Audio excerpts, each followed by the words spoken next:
We're often taught to match the client's energy. Sometimes that's exactly wrong.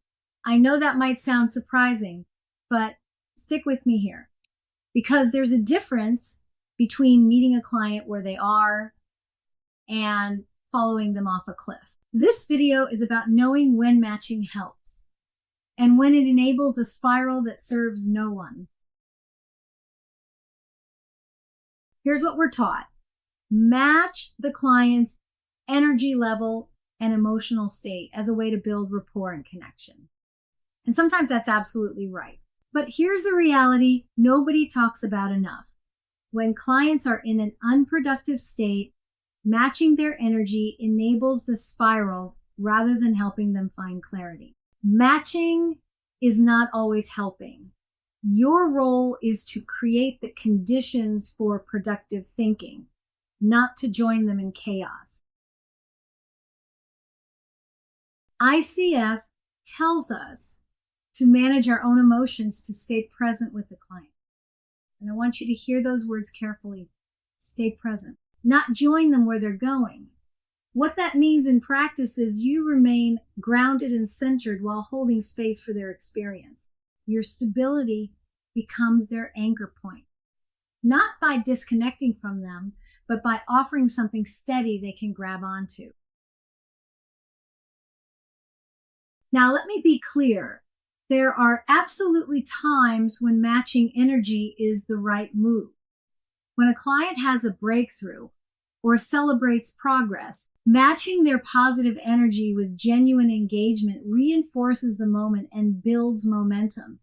When they're showing focused determination or passionate commitment toward their goals, aligning with that intensity helps maintain forward motion.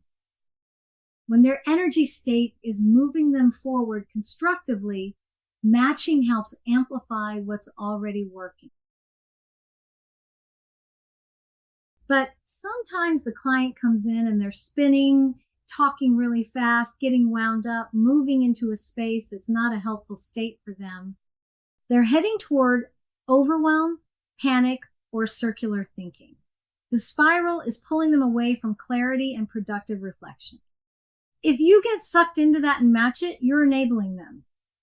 You enable the forward tumble. Your matching energy accelerates their descent rather than interrupting the pattern.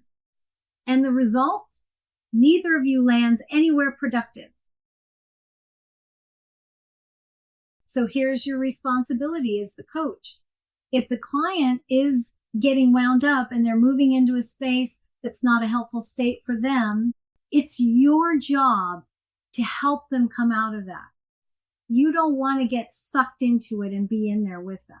Being in there with them doesn't serve their coaching goals or growth. You need to manage your own emotions.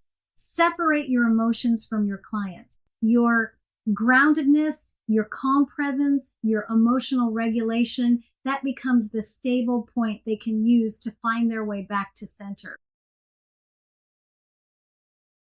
So what does this actually look like in practice? First, slow your pace. Deliberately speak more slowly than they're speaking. Your measured pace creates a contrasting rhythm that can help regulate their nervous system. Lower your voice, reduce your volume, and soften your tone. This invites them to meet you at a calmer energy level. Ask a pause-creating question, something thoughtful that requires them to stop, reflect, and shift from reaction mode into thinking mode. Offer something different, not more of the same energy that's fueling the spin. So remember this. Your job is not to mirror whatever state they arrive in or follow them into unproductive patterns. Your job is to help them find the state where they can do their best thinking, access their wisdom, and make meaningful progress. Managing your emotions while your client spirals is one challenge. But what about when the client brings intense emotions, tears falling, anger erupting? How do you stay confident when the emotions get even bigger? Let's go there next.